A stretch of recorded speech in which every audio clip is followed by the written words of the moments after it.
अस्सलाम वालेकुम, मैं हूं शाहजेब खानजादा। ईरान के शहीद supreme leader Ayatollah Syed Ali खामनाई और उनके ख़ानदान के दीगर अफराद की नमाज जनाजा की अदायगी के बाद आज तेहरान में एक बहुत बड़ा जुलूस जनाजा निकाला गया, जिसमें ईरान समेत दुनिया भर से लाखों अफराद ने शिरकत की है। आज तेहरान से सामने आने वाले इन गैर मामूली मनाजिर में देखा जा सकता है कि एक बड़े ट्रक पर ईरान के कौमी परचम में लिपटे शहीद अली खामनाई के ताबूत के अलावा उनकी बेटी, दामाद और बहू समेत 14 माह की नवासी के ताबूत रखे हुए थे और सियाह लिबास में मलबूस लाखों अफराद इस गैर मामूली जुलूस जनाजा में शरीक हुए।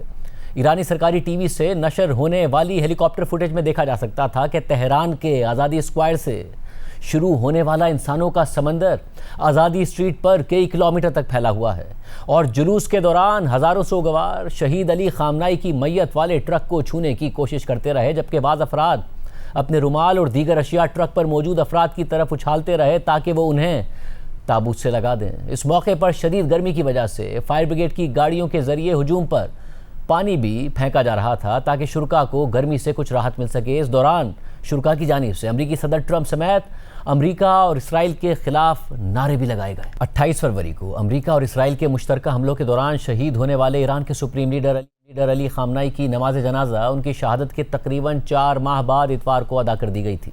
इससे पहले जुमे को तेहरान में एक अलविदाई तकरीब मुनक़िद की गई, जिसमें पाकिस्तान, सऊदी अरब और तुर्की समेत कई ममालिक के वफूद ने शिरकत की थी और ईरानी हुक्काम से ताज़ियत करते हुए शहीद अली खामनाई को खिराज अक़ीदत पेश किया था। इस मौके पर ईरान के सदर मसूद पेज़ेश्कियान, पार्लियामेंट के स्पीकर मोहम्मद बाक़िर कालिबाफ, अदलिया के सरबराह गुलाम हुसैन मोहसिनी, वज़ीर ख़ारजा अब्बास इराक़ची और सुप्रीम लीडर मुज्तबा खामनाई के मुशीर मोहसिन रज़ाई समेत दीगर ईरानी हुक्काम मौजूद थे। पाकिस्तान की तरफ से वज़ीर आज़म शहबाज शरीफ की क़यादत में वफ़द ने शिरकत की और ईरानी हुक्काम से ताज़ियत की। जुमे को होने वाली इस अलविदाई तकरीब के बाद हफ्ते को शहीद अली खामनाई और दीगर शहदा की मैयतों को तेहरान के इमाम खुमैनी ग्रैंड मुसल्ला में आवाम के लिए रख दिया गया, जहां लाखों अफराद ने 2 दिनों तक शहदा को खिराज अक़ीदत पेश किया। इसके बाद इतवार को तेहरान के इमाम खुमैनी ग्रैंड मुसल्ला में शहीद अली खामनाई और दीगर शहदा की नमाज जनाजा अदा कर दी गई। अहम बात यह है कि ईरान की पूरी सियासी और अस्करी क़यादत के साथ साथ शहीद अली खामनाई के बाकी 3 बेटे नमाज जनाजा में शरीक हुए, लेकिन नए सुप्रीम लीडर मुज्तबा खामनाई शरीक नहीं हुए। ईरानी मीडिया की जानिब से शेयर की गई वीडियोज़ में देखा जा सकता है कि शहीद अली खामनाई के बेटे मुस्तफ़ा खामनाई, मैसम खामनाई और मसूद खामनाई तेहरान के इमाम खुमैनी ग्रैंड मुसल्ला के वसी सहन में रखे गए ताबूतों के पीछे नमाज जनाजा अदा कर रहे हैं। इसके अलावा ईरान की हुकूमत के 3 अहम अरकान सदर मसूद पेज़ेश्कियान, पार्लियामेंट के स्पीकर मोहम्मद बाक़िर कालिबाफ और अदलिया के सरबराह गुलाम हुसैन मोहसिनी भी नमाज जनाजा अदा करते हुए दिखाई दिए। इसी तरह ईरान की आला अस्करी क़यादत भी शहीद अली खामनाई के जनाजे में शरीक थी, जिनमें सबसे अहम नाम ईरान की ताकतवर पासदारान इनक़लाब के सरबराह जनरल अहमद वहीदी का है, जो नमाज जनाजा में शरीक थे। लेकिन गैर मामूली तौर पर नमाज जनाजा के मौके पर शहीद अली खामनाई के जानशीन और मौजूदा सुप्रीम लीडर मुज्तबा खामनाई नज़र नहीं आए। वाज़ेह रहे कि मुज्तबा खामनाई भी 28 फरवरी को अपने वालिद और दीगर अहल खाना पर होने वाली बमबारी में शदीद ज़ख्मी हो गए थे, जिसके बाद से वो सिक्योरिटी ख़दशात और इलाज की वजह से मंजर आम से गायब हैं। और अब ये सवाल भी उठ रहा है कि कहीं मुज्तबा खामनाई अभी तक बहुत ज़्यादा ज़ख्मी तो नहीं है, जिसकी वजह से वो अब तक सामने नहीं आए हैं। लेकिन ये तवक्को भी ज़ाहिर की जा रही है कि शायद मुज्तबा खामनाई आने वाले दिनों में जनाजे की दीगर तकरीबात या फिर अपने वालिद और अहल खाना की तदफीन के दौरान मंजर आम पर आएँ, क्योंकि जुमे से शुरू होने वाले जनाजे के इन अवामी इज्तिमात का सिलसिला जुमेरात तक ऐसे ही जारी रहेगा। और आज तेहरान में मरकज़ी जुलूस जनाजा के बाद शहीद अली खामनाई समेत दीगर शहदा की मैयतों को ज़मीनी रास्ते से कुम ले जाया जाएगा, जो ईरान में एक अहम मजहबी शहर समझा जाता है, और फिर मंगल को कुम में एक मरकज़ी जुलूस जनाजा होगा। इसके बाद बुध को शहीद अली खामनाई की मैयत को तैयारे के ज़रिए इराक़ ले जाया जाएगा, जहाँ नजफ़ और करबला में जुलूस जनाजा होगा। फिर जुमेरात को मैयत को दोबारा ईरान लाया जाएगा, जहाँ मशहद में एक और जुलूस निकाला जाएगा और फिर ईरान के शहीद सुप्रीम लीडर को उनके आबाई शहर मशहद में इमाम अली रज़ा के रोज़े में दफन कर दिया जाएगा। ईरानी हुक्काम आइंदा दिनों में बड़े जुलूसों के लिए लाखों लोगों के इकट्ठे होने की तवक्को कर रहे हैं और इस मकसद के लिए आमदोरफ्त, खाने और रिहाइश का इंतज़ाम करेंगे। सारी सूरत हाल में ईरान अपने शहीद रहनुमा का गम मना रहा है और इस गम को पूरी दुनिया देख रही है और लोगों की एक गैर मामूली तादाद इसमें शिरकत कर रही है। और ऐसे में अमरीकी सदर ट्रंप का भी रद्द-ए-अमल सामने आया है और वो हैरान है कि ईरानी इतनी बड़ी तादाद में अपने शहीद रहनुमा का गम क्यों मना रहे हैं। अमरीकी न्यूज़ वेबसाइट एक्सियोस के मुताबिक अमरीकी सदर ट्रंप ने उनके नुमाइंदे से बात करते हुए कहा है कि वो ईरान के साबिक सुप्रीम लीडर अली खामनाई के जनाजे पर नज़र रखे हुए हैं। इस दौरान ट्रंप ने फिर यह दावा कर दिया कि ईरानी मुआहिदा करने के लिए मिन्नतें कर रहे हैं, मगर साथ ही ट्रंप ने यह भी कहा कि दोनों फरीकों ने अली खामनाई की तदफीन का अमल मुकम्मल होने तक एक हफ्ते के लिए मुज़ाकरात रोकने का फैसला किया है। ट्रंप के मुताबिक इस दौरान दोनों तरफ से एक दूसरे पर कोई हमला नहीं किया जाएगा। इस दौरान ट्रंप ने कहा कि सारे ईरानी हुक्काम वहाँ मौजूद हैं और अगर हम एक हमला करें तो हम सबको ख़त्म कर सकते हैं, लेकिन हम ऐसा नहीं करेंगे क्योंकि फिर हमारे पास मुज़ाकरात करने के लिए कोई बचेगा ही नहीं। ट्रंप ने मज़ीद कहा कि उन्हें यह देखकर हैरत हुई कि कुछ ईरानी अली खामनाई के जनाजे में रो रहे थे क्योंकि ट्रंप का ख्याल था कि लोग खामनाई से नफरत करते हैं। ट्रंप के मुताबिक शायद ईरानियों के ये आंसू जाली हैं। वाज़ेह है कि गुज़िश्ता हफ्ते दोहा में अमेरिका और ईरान के दरमियान तकनीकी मुज़ाकरात हुए थे, जिसके बाद सालिस ममालिक पाकिस्तान और कतर ने मस्बत पेशरफ्त का ऐलान करते हुए कहा था कि अब दोबारा मुज़ाकरात शहीद अली खामनाई की तदफीन के बाद होंगे। ऐसे में अब यह खबर भी सामने आ रही है कि मुज़ाकरात का अगला दौर पाकिस्तान में हो सकता है और अल अरेबिया न्यूज़ के मुताबिक उनके ज़राए का कहना है कि 11 जुलाई को मुज़ाकरात का अगला दौर पाकिस्तान में हो सकता है, जबकि पाकिस्तान के हुकूमती ज़राए से यह खबर सामने आ रही है कि पाकिस्तान में मुज़ाकरात का अगला दौर 14 और 15 जुलाई को हो सकता है। इस पूरी सूरत हाल में अगले हफ्ते ट्रंप नेटो के इजलास में शिरकत के लिए तुर्की जाएंगे, जबकि इसराइल के वज़ीर आज़म नेतन्याहू ने ट्रंप से जल्द मुलाकात की दरख्वास्त कर दी है। और एक्सियोस की रिपोर्ट के मुताबिक अमरीकी सदर ट्रंप ने उनके नुमाइंदे से बात करते हुए कहा है कि इसराइली वज़ीर आज़म नेतन्याहू ने व्हाइट हाउस में मुलाकात की दरख्वास्त की और ये मुलाकात ट्रंप की नेटो सरबराही इजलास से वापसी के बाद मुमकिन तौर पर अगले हफ्ते हो सकती है। ट्रंप ने मुख्तसर टेलीफोनिक गुफ्तगू में कहा कि हमारे ताल्लुकात बहुत अच्छे हैं, नेतन्याहू जानते हैं कि बॉस कौन है। रिपोर्ट के मुताबिक अगर ये मुलाकात होती है तो फरवरी में व्हाइट हाउस के सिचुएशन रूम में होने वाली दोनों रहनुमाओं की अहम मुलाकात के बाद ये उनकी पहली मुलाकात होगी, जहां नेतन्याहू ने ईरान के खिलाफ मुश्तरका जंग का मंसूबा पेश किया था। एक इसराइली एहलकार के मुताबिक अगला हफ्ता शायद इस मुलाकात के लिए बहुत जल्दी हो, क्योंकि ट्रंप तुर्की के दौरे पर जाएंगे, जहां 7 और 8 जुलाई को नेटो सरबराही इजलास होगा। इसराइली एहलकार के मुताबिक मुमकिन है कि यह मुलाकात इस इजलास के अगले हफ्ते हो। वाज़ेह है कि फरवरी में होने वाली मुलाकात के बाद से ट्रंप के करीबी हलकों में नेतन्याहू के बारे में शकूक और मायूसी में इजाफा हुआ है। एक और अमरीकी एहलकार के मुताबिक ट्रंप के बहुत से करीबी मुशीरों का ख्याल है कि नेतन्याहू हर मामले में गलत साबित हुए हैं। ऐसे में गुज़िश्ता 2 माह के दौरान जंग और खित्ते के दीगर मामलात के बाइस ट्रंप और नेतन्याहू के कौमी सलामती, खारजा पॉलिसी और अंदरूनी सियासी मफादात में फ़र्क बहुत बढ़ गया है। इस सारी सूरत हाल में व्हाइट हाउस में ट्रंप से मुलाकात नेतन्याहू के लिए बहुत अहम होगी, क्योंकि वो अक्टूबर में इंतखाबात के लिए इसराइल में अपनी इंतखाबी मुहिम शुरू कर रहे हैं और मौजूदा सर्वेस के मुताबिक नेतन्याहू इस वक्त अपने हरीफों से बहुत पीछे हैं। वाज़ेह है कि ईरान में जंग के इख्तिताम और मुफाहमती याददाश्त पर इसराइल में काफ़ी तहफ़्फ़ुज़ात का इज़हार किया गया था और इसी वजह से ट्रंप इंतज़ामिया ने नेतन्याहू की हुकूमत पर सख्त तनकीद की थी और ख़ुद अमरीका के नायब सदर जेडी वेंस ने इसराइल को यह ताना दिया था कि अमरीका इस वक्त इसराइल का इकलौता आलमी इत्तेहादी है और उन्हें यह बात याद रखनी चाहिए। ऐसे में अब अमरीकी चैनल फॉक्स न्यूज़ को इंटरव्यू के दौरान नेतन्याहू ने जेडी वेंस के इस बयान को मुस्तरद करते हुए कहा है कि इसराइल के दुनिया भर में कई अहम इत्तेहादी हैं, जिनमें भारत में मोदी हुकूमत भी शामिल है। If I was in the cabinet of the Israeli government, I might not be attacking the only powerful ally that I have anywhere left in the entire world. What was your reaction when you heard that? First of all, I respect J.D. Vance. We have a very good relationship, but doesn't mean that I agree with everything that he says. And I have to point out this: Donald Trump is the greatest friend we ever had in the White House, and I stand by that completely. Secondly, we have some other friends, like a small country called India. You know, it has 1.4 billion people, and boy, do we have a tremendous support there in many countries, because their media and their social media inundated with anti-Israel, anti-Semitic material. Many leaders, call me up and say, "Hey, look, I've got this problem with public opinion, but I want you to know we respect you, and can we make some deals, and can you teach us some of the things that your military does?" आम बात यह भी है कि Israeli हुकूमत इस वक्त इक़्तिदार को बरकरार रखने के लिए खुद इसराइल के अंदर भी इंतहाई गैर मामूली इक़दाम कर रही है, जिन पर उसे आलमी सतह पर मुसलसल तनकीद का सामना करना पड़ रहा है। और अब तो इसराइली हुकूमत ने खुलेआम इसराइल की सबसे बड़ी अदालत का फैसला ही मानने से इनकार कर दिया है। टाइम्स ऑफ इसराइल के मुताबिक 8 जनवरी 2025 को होने वाले इजलास के बाद इसराइल की तारीख में पहली बार हुकूमत ने खुलेआम ऐलान कर दिया है कि वो इसराइल की सबसे बड़ी अदालत हाई कोर्ट ऑफ जस्टिस के फैसले पर अमल नहीं करेगी, जिसके बाद इसराइली हुकूमत और अदलिया के दरमियान तनाज़ा आईनी बहरान की सतह तक पहुँच गया है। इसराइली काबीना की जानिब से जारी बयान में कहा गया है कि हुकूमत जून में जारी हाई कोर्ट के इस फैसले को तस्लीम नहीं करेगी, जिसमें कमर्शियल ब्रॉडकास्टिंग के निगरान इदारे सेकेंड अथॉरिटी काउंसिल को अराकीन की 2/3 तादाद पूरी ना होने के बावजूद दोबारा काम शुरू करने की इजाज़त दे दी गई थी। इसराइल में कम्युनिकेशंस और इंसाफ के वज़रा की जानिब से तैयार करदा इस बयान में नेतन्याहू की हुकूमत ने कहा है कि वो मौजूदा सूरत हाल में काउंसिल के किसी भी फैसले को तस्लीम नहीं करेगी। अपोजिशन ने इस ऐलान की सख्त मजम्मत की है, जबकि सदर आइज़ैक हर्ज़ोग ने हाई कोर्ट के फैसलों को तस्लीम ना करने के ऐलान को रेड लाइन अबूर करना करार दे दिया है। इस्राएली सदर ने एक्स पर रद्द-ए-अमल देते हुए लिखा कि आला अदालत के फैसलों पर अमल ना करने की अपील मुल्क के इत्तेहाद की बुनियाद को नुकसान पहुंचाती है। और मैं ये बात पहले भी वादे कर चुका हूं और दोबारा भी कहता हूं कि अदालत के फैसले पर अमल करने से इनकार एक ऐसी रेड लाइन है जिसे किसी भी सूरत में अबूर नहीं किया जाना चाहिए। प्रोग्राम में एक ब्रेक शामिल करते हैं और आम खबर की तफसीलात आपके सामने रखें।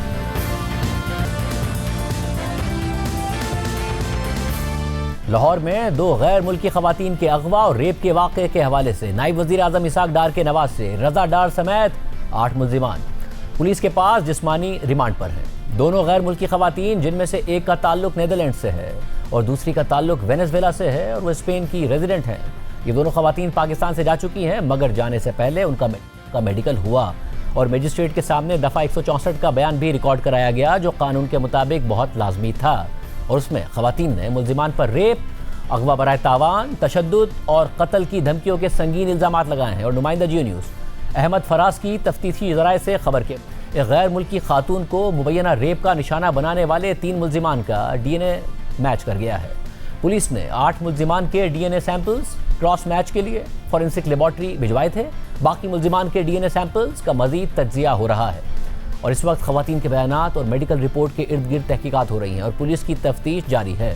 साथ ही इस हाई प्रोफाइल केस में नायब वज़ीर आज़म इसहाक डार के नवासे रज़ा डार के मुलव्विस होने की वजह से सियासी तनाज़ा भी शिद्दत इख्तियार कर गया है। सोशल मीडिया पर यह तबसरे हो रहे हैं कि मुल्ज़िमान का गैर मुल्की खवातीन के साथ राज़ीनामा हो गया है या हो जाएगा और मामला ख़त्म होने जा रहा है। लेकिन नाज़रीन, इस केस में जिस नौइयत के इल्ज़ामात सामने आए हैं और जो दफ़ात शामिल की गई हैं, तो उनमें राज़ीनामे की कोई गुंजाइश ही नहीं है। पाकिस्तान के कानून में ये मुमकिन ही नहीं है।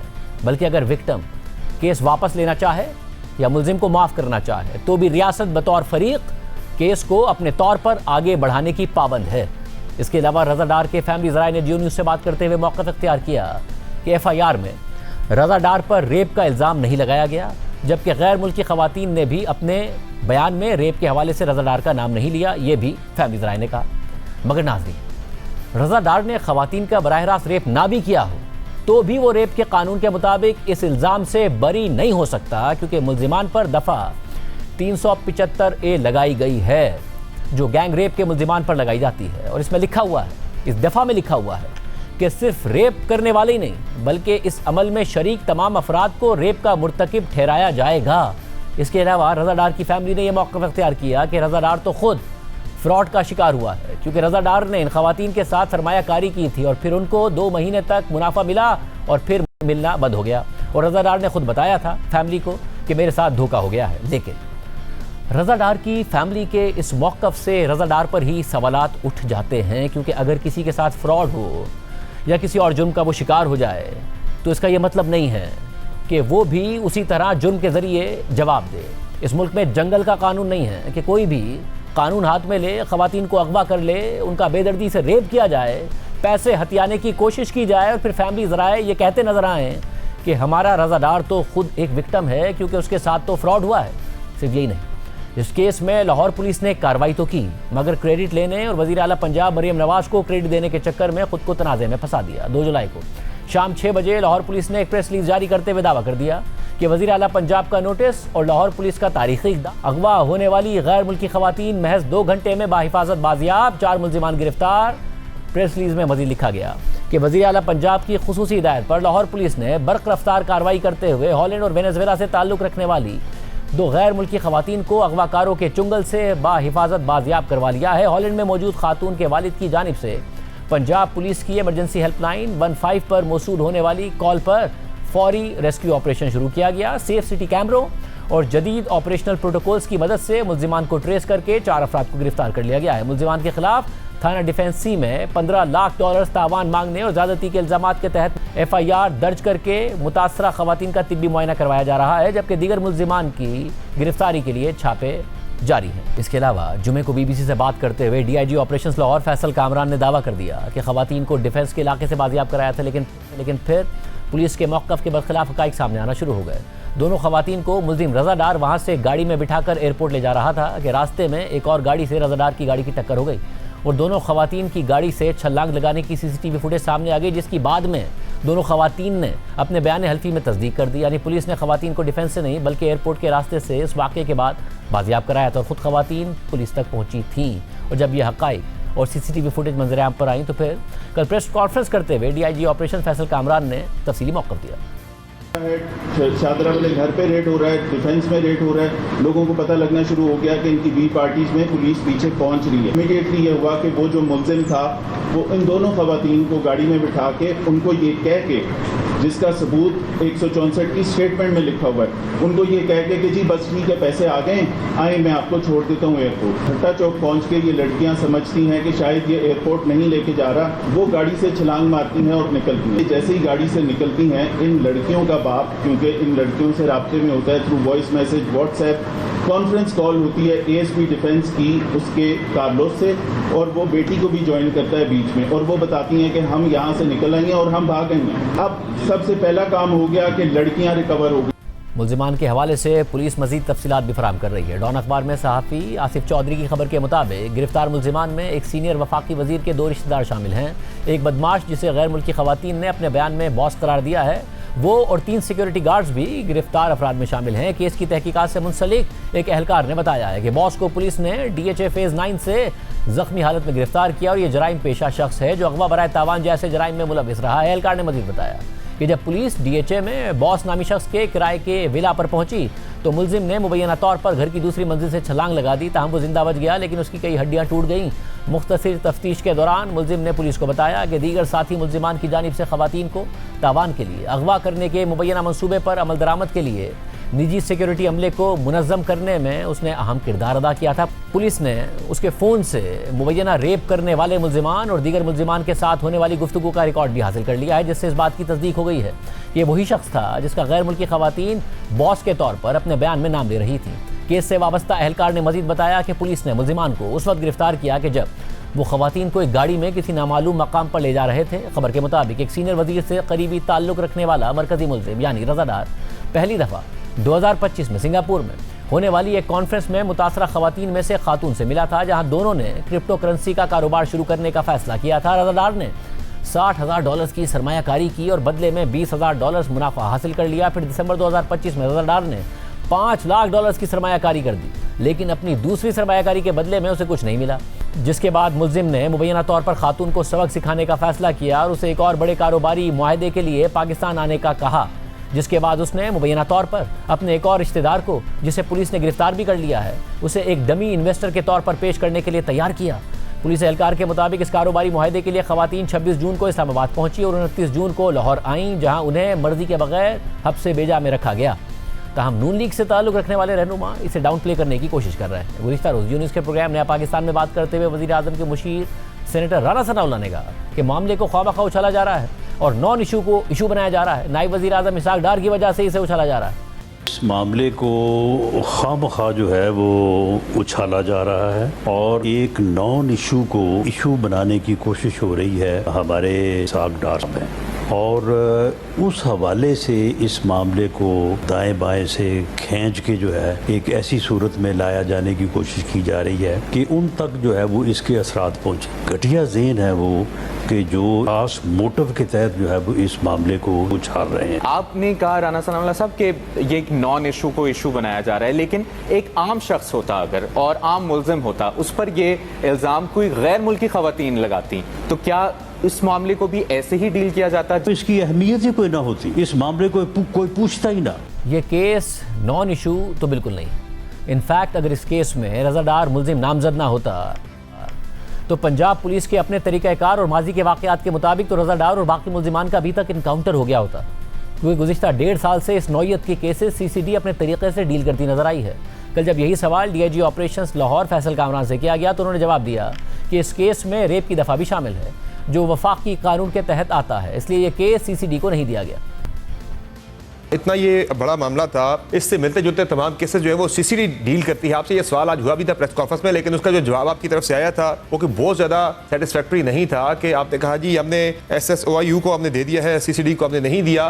तो क्या फ़र्क है इसमें फिर कि शेड्यूल? सर इसमें फ़र्क ये है कि जो एंटी रेप लॉ है वो है फेडरल लॉ, फेडरल लॉ के मुताबिक एंटी रेप, जहां पे रेप का केस आएगा वहां एंटी रेप लॉ के तहत उसकी सारी तफ्तीश और वो चलनी है, उसके तहत उसको देखा जाना चाहिए पुलिस के पास। और उसमें पुलिस का स्पेशल यूनिट बना हुआ है SSOIU, जहां पे आपका फेडरल लॉ आ जाए और साथ उसके आपका प्रोविंशियल लॉ हो तो प्रेसिडेंस मिलता है फेडरल लॉ को।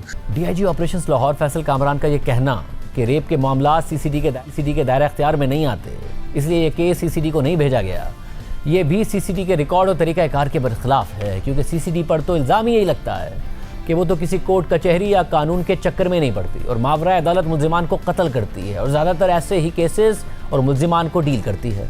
हाल ही में 24 जून को CCD ने सरगोदा में 7 साला बच्ची का रेप करने वाले मुल्ज़िम को मुबैना पुलिस मुकाबले में मार दिया था और वही कहानी सुनाई थी जो इस नौयत के केसेस में तकरीबन हर बार सुनाती है। इसी तरह जून में ही लाहौर में CCD ने गैंग रेप के मरकजी मुल्जिम को मुबैना पुलिस मुकाबले में मार दिया। इसके अलावा फरवरी में human rights commission of Pakistan ने CCD की कार्रवाइयों की तफसीलात के हवाले से फैक्ट फाइंडिंग रिपोर्ट जारी की थी, जहां CCD पर मावरा अदालत कत्ल के इल्ज़ामात लगाए गए थे और जिन जराइम के मुल्जिमान को CCD मुकाबलों में कत्ल करने के आदादशुमार जारी किए गए थे उनमें अगवा और डकैती समेत रेप के मुल्जिमान भी शामिल थे। रिपोर्ट के मुताबिक CCD ने गुज़िश्ता साल के 8 माह में 17 पुलिस मुकाबलों में रेप के 20 मुल्जिमान को कत्ल कर दिया था। हम माजी में भी बार बार CCD के इस तरीक़ाकार पर तनकीद करते रहे हैं और अब भी ये नहीं कह रहे कि रज़ादार और दीगर मुल्जिमान के साथ वही कुछ किया जाए जो दीगर मुल्जिमान के साथ CCD करती आई है, बल्कि नुक्ता ये है कि अमीर, गरीब और बाअसर अफराद सबके साथ कानून के मुताबिक सलूक किया जाए।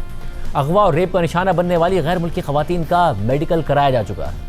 मजिस्ट्रेट के सामने दोनों गैर मुल्की ख़वातीन का 164 का बयान रिकॉर्ड हो चुका है और ये दोनों बातें इस केस में बहुत ज़्यादा अहमियत की हामिल हैं। दोनों ख़वातीन ने अपने बयानात में तफसील से मुल्जिम रज़ादार से पहली मुलाकात, क्रिप्टो करेंसी के कारोबार, अपनी पाकिस्तान आमद और फिर उसके बाद पेश आने वाले वाक़यात बयान किए हैं और वाज़ेह हो रहा है कि कैसे मुल्जिम रज़ादार इस सारी प्लानिंग में मुलव्विस है।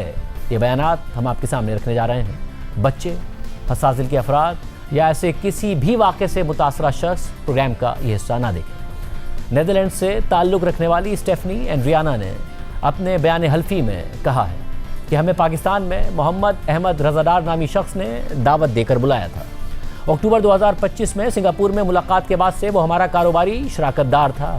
रज़ादार का दावा था कि वो वज़ीर अली डार का बेटा है। हम उसकी दावत पर पाकिस्तान आए थे और उसी ने हमारे वीज़ों का इंतज़ाम किया था। इस दौरे का मकसद मेरी कंपनी के लिए नए सरमायाकारों से मुलाकात करना था। हम 26 जून को पाकिस्तान पहुँचे और रज़ादार हमें अपनी गाड़ी में एयरपोर्ट से लेने आया। उसकी गाड़ी सफ़ेद रंग की थी और उस पर पंजाब की नंबर प्लेट लगी हुई थी। 26 जून से 29 जून तक हम इस्लामाबाद के मेरियट होटल में मुकीम रहे। होटल का खर्च मैंने खुद अदा किया। 26 जून को हम शाम तक आराम करते रहे। रात 9 बजे रज़ादार हमें होटल से ले गया ताकि हम उसकी सालगिरह की तकरीब में शिरकत करें, जो इस्लामाबाद के हमजा प्लाजा में वाक़ एक पाकिस्तानी खानों के रेस्टोरेंट में मुनक़िद हुई। रात के खाने के बाद हमने उसकी गाड़ी में चीज़ केक खाया। उसके बाद वो हमें वापस होटल छोड़ गया और सब कुछ मामूल के मुताबिक था। अगले दिन यानी 27 जून को रज़ादार हमें अपनी गाड़ी में नथिया गली ले गया। हमने पहाड़ों में अल्पाइन रिजॉर्ट नामी जगह पर दोपहर का खाना खाया, फिर वापस होटल आ गए। 28 जून को रज़ादार हमें सरमायाकारों से मुलाकात के लिए ले गया। मुझे उनके नाम याद नहीं, अलबत्ता मुझे ये याद है कि उनमें से एक शख्स स्टारलिंक कंपनी को पाकिस्तान लाने पर काम कर रहा था। ये मुलाकात तकरीबन 1 घंटा जारी रही। इस दौरान मैंने अपनी कंपनी और उसकी हिकमत अमली पर एक प्रेजेंटेशन दी। मुलाकात टाउन हाउस नामी इमारत में हुई, लेकिन हम उसमें पिछले दरवाजे से दाखिल हुए थे। मुलाकात के बाद रज़ादार हमें एक शॉपिंग मॉल ले गया जहां हमने रिवायती पाकिस्तानी लिबास ख़रीदा।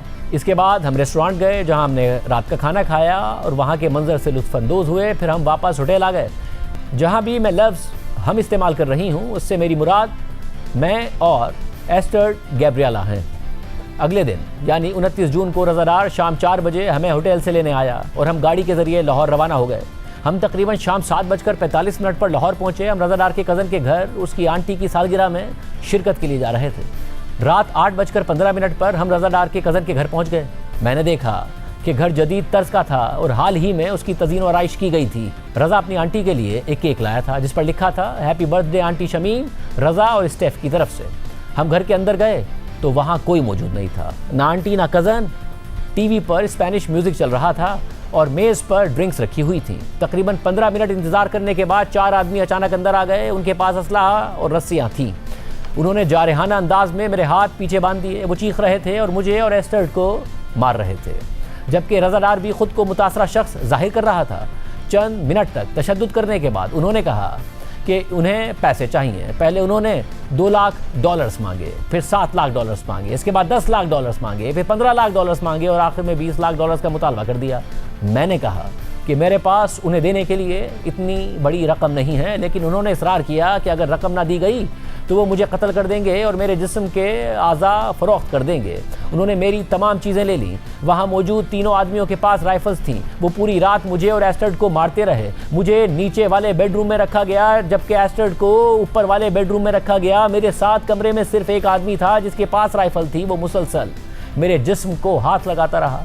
रज़ादार और एक और शख्स जिसे सब लोग बॉस कह रहे थे ड्राइंग रूम में मौजूद थे, जबकि मैं बेडरूम में थी। उन्होंने मुझसे कहा कि मैं अपने ख़ानदान को रकम मांगने के लिए वॉइस नोट भेजूं और उन्होंने मेरा फ़ोन ले लिया। सबसे पहले मैंने अपने भाई को वॉइस नोट भेजा, उसके बाद अपने वालिदैन को भेजा। हम पहले से खुफिया कोड तय कर चुके थे कि अगर मैं कभी ख़तरे में हुई तो वो लफ्ज़ इस्तेमाल करूंगी। मैंने वही कोड इस्तेमाल किया जो कार्लेटोस था। मेरे ख़ानदान ने फ़ौरन पुलिस से रब्ता कर लिया क्योंकि वो समझ गए कि मैं ख़तरे में हूँ। इसके बाद मैंने अपने दोस्तों को भी इसी खुफिया कोड के साथ वॉइस नोट भेजे ताकि सबको मालूम हो जाए कि मैं और एस्टर्ड महफूज नहीं हैं। मैं बेडरूम में बैठी थी और राइफ़ल वाला शख्स मुझ पर नज़र रखे हुए था। इसके अलावा 2 और आदमी भी राइफल्स के साथ बार बार कमरे में आते जाते रहे। राइफल बरदार लोग मुझे हमेशा पानी देते रहे और पूछते रहे कि क्या मुझे मज़ीद पानी चाहिए। वो मुझे खाना भी फराहम करते थे। पहले 12 घंटे तक मेरे हाथ पीछे बंधे रहे। जब मुझे टॉयलेट जाना होता तो वो मुझे इसी हालत में जाना पड़ता था। रात में रज़ादार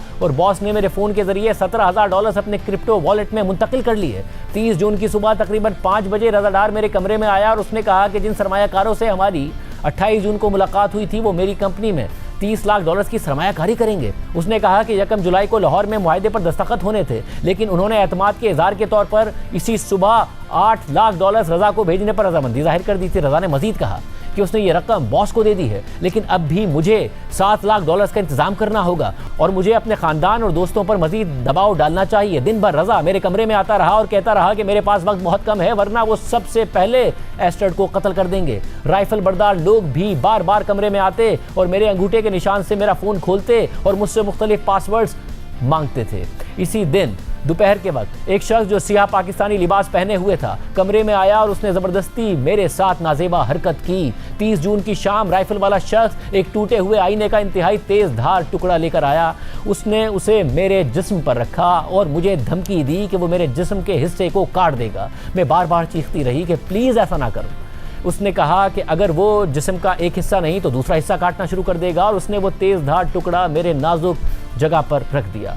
मैं अपनी जान की भीख मांगती रही और तकरीबन 20 मिनट बाद वो रुका। 1 जुलाई को भी यही सिलसिला जारी रहा।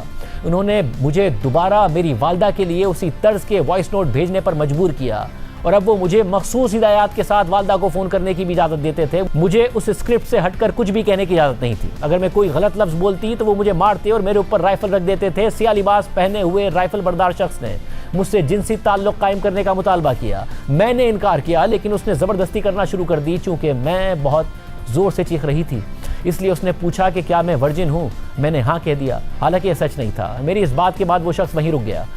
1 जुलाई को उन्होंने खाना खाने के लिए मेरे हाथों की रस्सियाँ खोल दी। अब उन्हें मुझ पर पहले से ज़्यादा एतमाद हो गया था कि मैं उन्हें कोई नुकसान नहीं पहुंचाऊंगी, इसलिए वो मुझे ज़्यादा देर तक कमरे में अकेला छोड़ने लगे। कभी कभी मुझे हाथ खुले होने की हालत में बाथरूम जाने दिया जाता और उन्होंने मुझे कुछ कपड़े तब्दील करने की भी इजाज़त दे दी। दोपहर के वक्त एक मौका ऐसा आया कि जब रज़ादार और बॉस घर में मौजूद नहीं थे। उन्होंने मुझे बग़ैर बंधे ड्राइंग रूम में चलने फिरने और जिस्म सीधा करने की इजाज़त दे दी।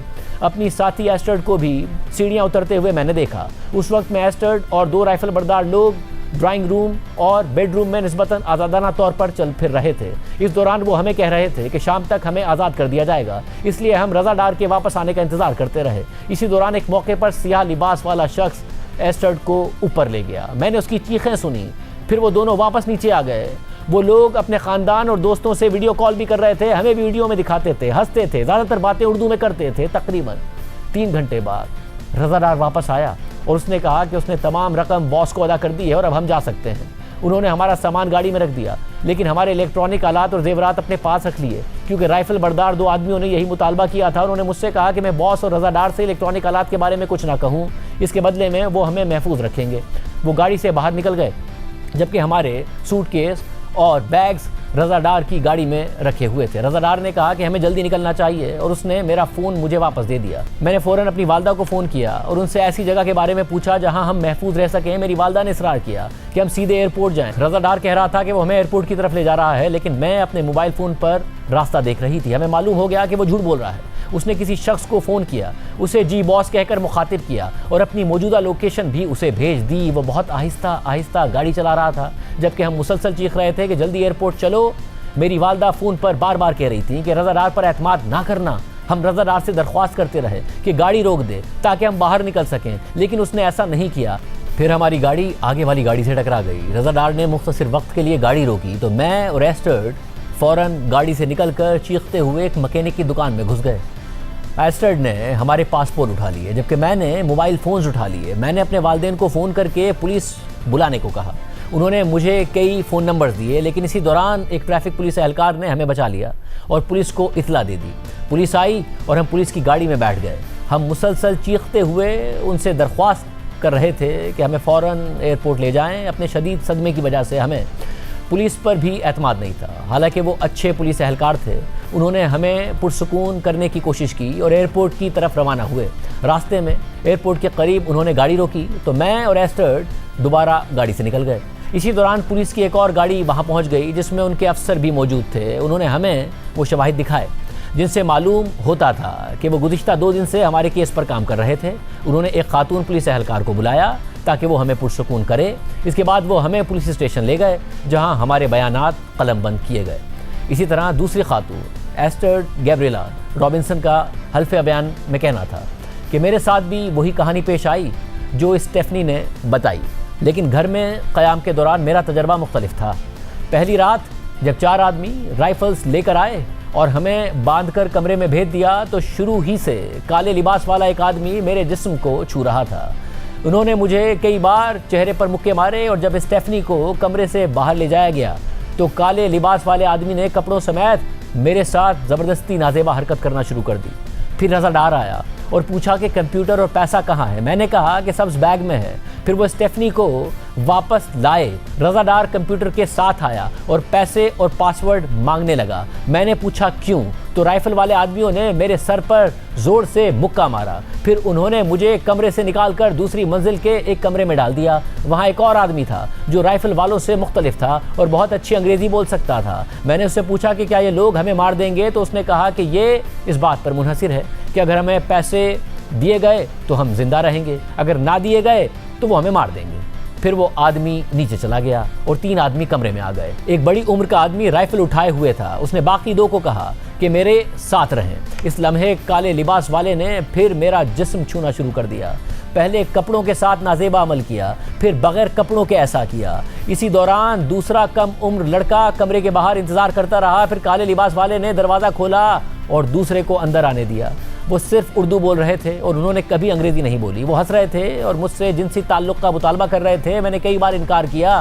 फिर काले लिबास वाला आदमी मुझे दूसरी मंजिल के एक और कमरे में ले गया और मुझे थप्पड़ मारा। मैं रोने लगी तो उसने कहा खामोश हो जाओ। उसने मेरे कपड़े उतार दिए, मुझे बिस्तर पर फेंका और कई बार मेरा रेप किया। मैं तकलीफ़ से चीखती रही। इसके बाद वो रुका, मुझे दोबारा कपड़े पहनाए और मुझे उसी कमरे में वापस भेज दिया जहां कम उम्र लड़का मौजूद था। वो कम उम्र लड़का और ये आदमी हंस रहे थे और मुसलसल मुझसे जिनसी ताल्लुक़ का मुतालबा कर रहे थे। काले लिबास वाले ने कम उम्र लड़के से कहा कि मेरा रेप करे, मगर लड़के ने इनकार कर दिया। हम पूरी रात उसी कमरे में रहे। वो आदमी मेरे साथ उसी बिस्तर पर सोए। सुबह काले लिबास वाला आदमी बाहर चला गया और कम उम्र लड़के ने मेरे साथ नाजेबा हरकत की। उस दिन दोपहर के बाद सारे आदमी आईने का एक टुकड़ा लेकर आए, मेरे कपड़े उतार दिए और मुझे धमकी दी कि मेरा जिस्म काट देंगे। मैंने कहा नहीं, मेरे वालिद मुसलसल पैसे भेज रहे हैं। ये मुझे बार बार दोहराना पड़ा क्योंकि वो अंग्रेज़ी नहीं समझते थे। जब उन्होंने देखा कि मैं रो रही हूँ और तकलीफ़ में हूँ तो उन्होंने धमकी देना बंद कर दी। दूसरी रात बड़ी उम्र के आदमी ने कम उम्र लड़के को पैसे देकर जाने को कहा। फिर मैं ज़्यादातर वक्त काले लिबास वाले आदमी के साथ रही। उस रात उसने मुकम्मल तौर पर ज़बरदस्ती मेरा रेप किया। इसके बाद वो मेरे लिए खाना और पानी लाया और बड़ी उम्र का आदमी और काले लिबास वाला आदमी उर्दू में हंसकर मेरे जिस्म के बारे में बातें कर रहे थे। अगली सुबह बड़ी उम्र का आदमी मुझे दूसरे कमरे में ले गया और मेरे जिस्म को छुरी से काटने की धमकी दी। मैंने फिर दोहराया कि मेरे लोग पहले ही पैसे भेज चुके हैं। मैंने दीवार पर वो रकम लिखी जो उन्होंने भेजी थी, यानी $8 लाख। तब उसने धमकी देना बंद कर दी। मुझे ये भी बताना है कि रज़ा डार कभी कभार कमरे में आता और मेरे फ़ोन का पासवर्ड और स्टेफनी के कारोबार की मालूमात मांगता था। उसने मुझे ये भी कहा कि अपने सब कॉन्टैक्ट से $7 लाख मांगूं। उसने जो कुछ लिखवाया वो मैंने मैसेज और वॉइस नोट के ज़रिए तमाम कॉन्टैक्ट्स को भेज दिया। मुझे किसी ने जवाब नहीं दिया। मेरे लिए रज़ा डार से जवाब हासिल करना मुश्किल था। वो पैसे मांगता रहा, लेकिन जब मैंने वॉइस नोट भेजे तो उसने बैंक अकाउंट नहीं भेजा। मुझे उससे बैंक अकाउंट भेजने की दरख्वास्त करनी पड़ी। फिर एक मौके पर उसने स्टेफनी की माँ को कॉल की कि पैसे कितने जमा हुए। स्टेफनी की माँ ने कहा कि $1 लाख। वो कमरे से बाहर चला गया। फिर बाकी सब आदमियों ने कमरे को बंद कर दिया, मुझे फिर बरहना कर दिया और छुरी से आज़ा काटने की धमकी देने लगे। फिर उसने मुझे बिस्तर पर डाला, दोबारा छुरी से धमकी दी और राइफल मेरे नाजुक जगह पर रख दी। इसके बाद मैं चीखी और रोई तो उसने कहा कि चीखना बंद करो। फिर वो रुका, मुझे दोबारा कपड़े पहनने दिए, कमरा खोला और बिस्तर पर मेरे साथ ही सो गया। आखिरी दिन ज़्यादातर वक्त मैं कमरे में अकेली रही। दोपहर को काले लिबास वाले आदमी ने मुझे बताया कि मैं नीचे जाकर स्टेफनी से मिल सकती हूँ। मुझे पता चला कि हम 4 लोग उस घर में थे। उन्होंने हमें लिविंग रूम में चलने और अपनी टांगें हिलाने और वर्जिश करने की इजाज़त दी। उस दिन एक मौके पर काले लिबास वाले आदमी ने मुझे दूसरी मंजिल के कमरे में बंद कर दिया और मेरे साथ ज़बरदस्ती नाजेबा अमल किया। इसके चंद घंटे बाद मैं दोबारा नीचे जा सकी।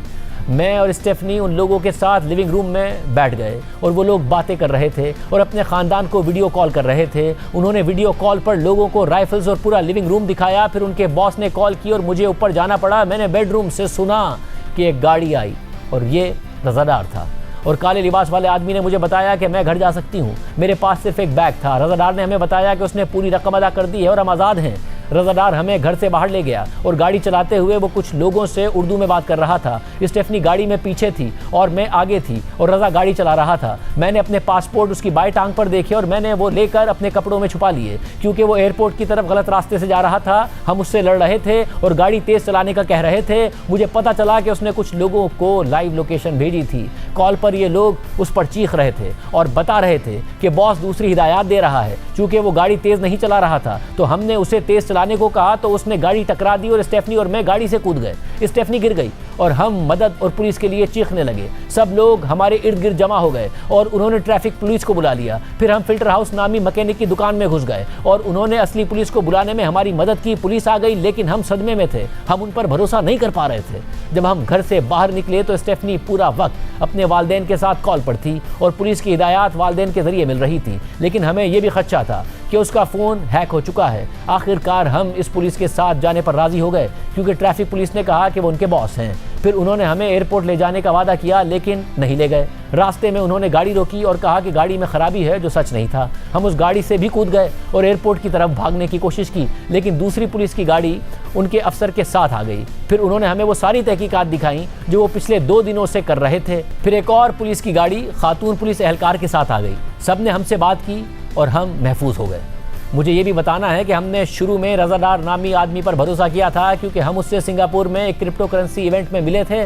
फिर उसने स्टेफनी के साथ कारोबार शुरू कर दिया। फिर वो सिर्फ 1 दिन के लिए हमसे मिलने स्पेन गया और मैंने उसके बारे में पूरी तहकीक की, क्योंकि वो हमेशा कहता था कि वो हुकूमती वज़ीर अली डार का बेटा है। और मुझे उस वज़ीर के इंस्टाग्राम के फैमिली सेक्शन में रज़ा डार की एक तस्वीर भी मिली, जिसमें वो अली डार नामी वज़ीर को गले लगाए हुए था और एक और शख्स भी था। उसके पहले व्हाट्सएप नंबर पर भी पाकिस्तान के साबिक वज़ीर आज़म के साथ एक तस्वीर थी।